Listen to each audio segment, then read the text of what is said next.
Get.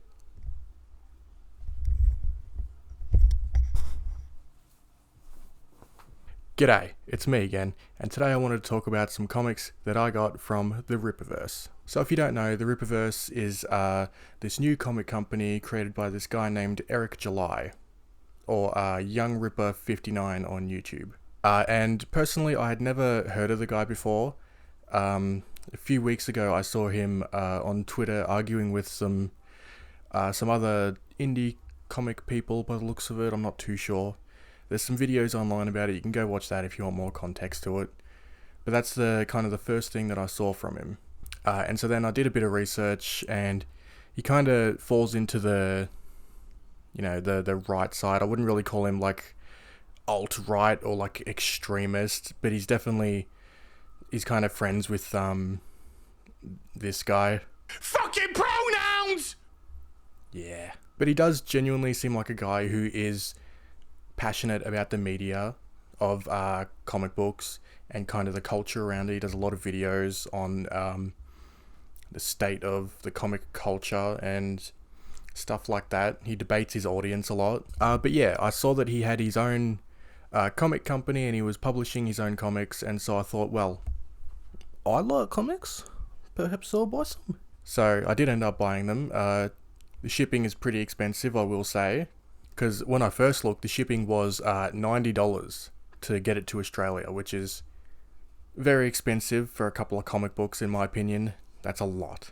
But when I looked the other week, it was $30, and so I went, well, that's a bit better. I'll do it for the video. Credit where credit is due, though. They showed up within the week, which is insane. That was very fast shipping, and so I feel the need to say that. So at the time, I just bought what was available, which is these three. So there's ISOM number 1, ISOM number 2, and Alpha Core number 1. And I also got this snazzy shirt just for this video. So all in all, the 3 comics plus the shirt cost me, with shipping, 200 Aussie bucks. Kind of a lot, to be honest. It's not the most I've ever spent on comics, but still, it's a lot. Please don't tell my mum how much I spend on this stuff. So to start with, I read ISOM number 1 because it was released first and it's number 1. So I thought, well, where better to start? In all honesty, it was pretty good. It's not the best thing I've ever read. I don't think it's, doesn't really break any new ground necessarily, but it was pretty good. I don't have anything overly negative or overly positive to say about it, really. It's very competently done, I think, except for, it really does just feel like this is the setup. This is like volume 0, where they're just setting everything up.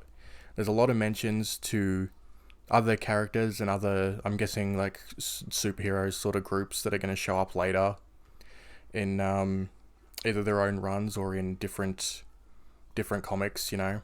So for instance, Alpha Core is in this for about 2 pages, and they're on the cover, which I find a bit strange, but again, setting it up. And there's nothing wrong with that, with this just being set up. But the way he was selling it was more that it's like a full narrative on its own, which I don't really think it is personally. It really does read as, we're setting up this character, there's this character, there's this character, these characters are showing up later. Again, nothing wrong with that, but it was just kind of billed as its own. Is this number 1? It is, sorry. It was kind of billed as its own thing. And you might notice I'm not talking too much about the story or really the characters. And that's because I really think if you like it, buy it. If you think you might like it, just buy it. Don't go to that website, you know? Buy the books that you like. Like with the new Ultimate Spider-Man run, everyone's talking about it. Please actually fucking buy it. Don't just read it online. Buy it. Anyway, back to it. Sorry for that little tangent. I thought ISOM number 2 was a pretty big improvement over the first one. There's a couple of kind of major new characters that get introduced in this.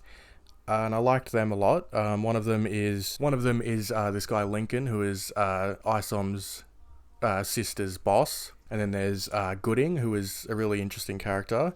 He's kind of like this firefighter slash investigator kind of guy. Seems cool. Hang on, I'll show you this. Here we go. It's like an ad in the middle of the book, but it's like an in-universe type of thing. You know what I'm talking about?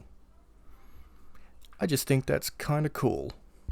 So the other character is Bloodruth, who is on the cover. I think she's pretty cool. She has a cool kind of aesthetic and outfit. She's got the cowboy hat, of course. We're in Texas. She has a cool power set. She kind of reminded me of Nyx from Infamous 2, except in this she's not the bad guy. But yeah, the second book felt a lot less like setup and more of an actual narrative, which I did prefer. And again, I understand why Isom number 1 was set up. It's the start of a whole new universe. I get it. So then I read Alpha Core, which is written by Chuck Dixon and Joe Bennett. I think it's art by Joe Bennett, sorry.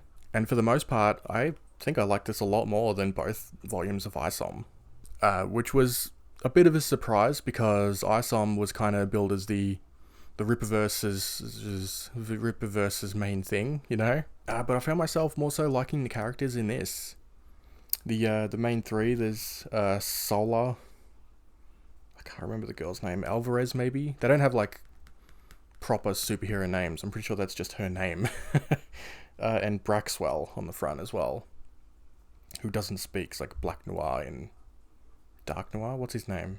In The Boys. This guy. Every character is kind of their own person. It's not just, oh, this is our version of the Justice League, like in The Boys. Because that's something that I thought going into this is, oh, this is their big superhero team. And they're kind of not. They even state in the book that the Alpha Core is their, like, last defense. This is their last option, I guess. They're like the last resort whenever something fucked involving a superhero, a super villain happens, rather. And for the most part, it seems like the people of the city are mostly scared of these guys because they are, as they're called in the books, Excepts, which is just people with powers. You know, it's not just Superman, Batman, and Wonder Woman are just loved by everyone, really. This is kind of, it is more so its own thing, and I really like that. So just to wrap up, I think I'll rate Isom number 1 a 6 out of 10. It's good setup, but that's kind of it. It sets up the universe, and that's about it. I didn't find myself really loving the story in this one, and I'm glad I didn't just get this. Isom number 2, I think, fair bit better than number 1, 7.5 out of 10. I quite like this one. Alpha Core, my personal favourite. I'm going to give I've flip-flopped on this one a bit. I think I'm going to give it a 8.5 out of 10.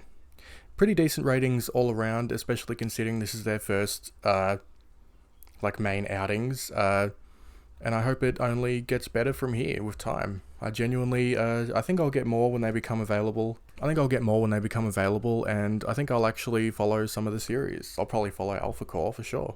So yeah, thanks for watching. See ya.